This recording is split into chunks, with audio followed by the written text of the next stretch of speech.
Ahoana indray ary izany hoe manaja ny teny nomena na dia teny tsy voahevitra azy izany.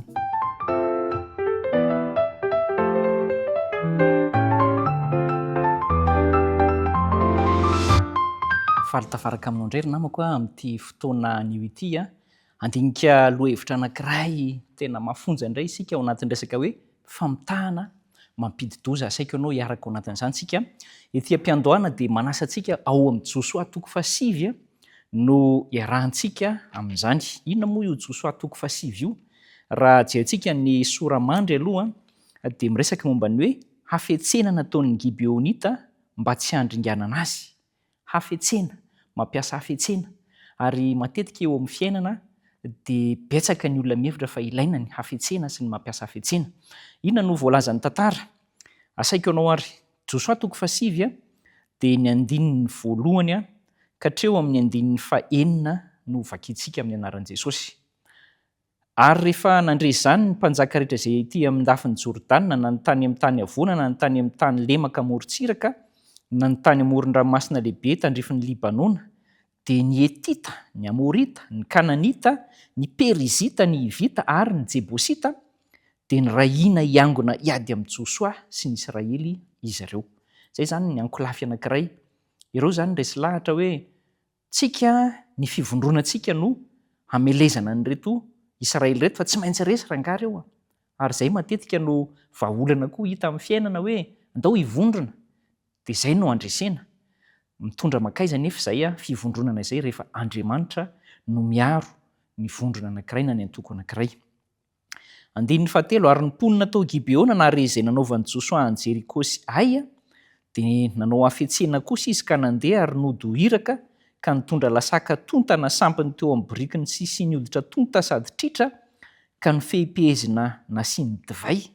Andininy 5 ary kapa tonta sady nitampitampina teo amin'ny tongony ary lamba tonta notafiny ary rehefa maina sy bobongolo ny mofo rehetra izay vatsiny. Andininy 9 dia nakany amin'ny Josoa teo an-toby dia any Gilgala izy ireo ka niteny taminy sy tamin'ny Israelita nanao hoe avy any an-tany lavitra izay ko ankehitriny mba manaova fanekena aminay ianareo. Ity indray ny vahaolana faharoa. Inona ilay vahaolana faharoa ianao? Ny famitahana, ny hafetsena. Ary eo ilay resahana hoe matetika isika no mahita koa hoe ilaina ny hafetsena ka fa ilaina manakory moa izay? Ary eto isika dia andinika mihitsy an'izany hoe famitahana mampidi-doza izany. Ny vokatra izany, manao an'izany ve zasy ianao? Dia mitera-bokatra izany. Vokatra inona ilay ateraka izany? Ny zava-dehibe tao anatin'ity tantara ity dia ny fipetrahan'ny zanak'Israely amin'ny toerana izay hoe natahorana. Satria Jehovah no momba azy. Raha Jehovah no momba antsika dia iza ny hatohitra antsika? Izay no voalohany. Fa ilay faharoa kosa dia ilay hoe na eo azy izay zavatra izay dia tsy hoe rehefa momba antsika foana Jehovah dia voazona foana izay dia izay tiako atao dia mety foana miaraka amin'ny Jehovah. Tsia, inona no zavatra niseho? 3 andro taty aoriana dia tratra ilay famitahana teo hoe kay olona mpamitaka kay reto nandeha mody nanao paozy sy nitondra zavatra efa ratsy sy efa bobongolo reto ary famitahana ilay izy. Andriamanitra mahita an'izany fa ny zanak'Israely tsy nahita an'izany ary izay foana ilay hoe rehefa miaraka amin'ny Jehovah anehoan'i Jehovah zava-mahagaga, anehoan'i Jehovah zavatra tsy fantatra. Fa inona ny olana teto Ny olana dia izao. Niaino an'ireo Gibeonita ny mpitarika an'Israely sy Josoa dia mora ery izy nandresena lahatra azy. Izany hoe maimay nanao fanekena tsy nanontany an'i Jehovah i Josoa sy ny mpitaritafika sy ny ireo miaramila izany teto. Tsy naka fotoana na dia kely akory aza mba hifandraisana, hivavahana amin'Andriamanitra ary nanaikinaiky foana zavatra tsy tampiheverina, zavatra tsy nahalalinina akory.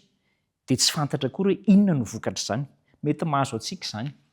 Asaina ianao, ndao isika handinika tsara fa tsy simba ny famitahana isika raha mbola afaka manontany an'i Jehovah amin'ny zavatra sasany. Mety misy amin'ny fiainana ny hoe bonne occasion na hoe occasion en or dia maika ery isika hiditra amin'ilay izy, na io fifandrarana, na io zavatra vidiana, na io tetika ataon'olona, dia maika ery isika hiditra ary tsy mifandray amin'i Jehova na manontany an'i Jehova akory dia matetika ny voka-dratsy no terak'izay. Ndao ialantsika izany fa tsy maintsy ajaina ny teny nomena na dia teny tsy voahevitra aza rehefa natao teo mason'i Jehova. Andao mampahirezin'i Jehova sika dia hiarontsika izy. Andao sika hiaraka hivavaka re.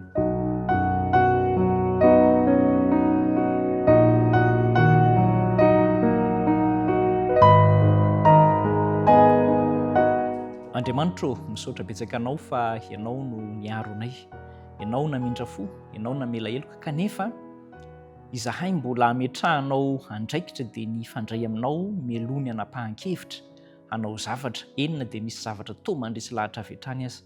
Arovy amin'izany izahay mba tsy ho tratrany ny voka-dratsy amin'ny fanaovana fanapahan-kevitra maimaika.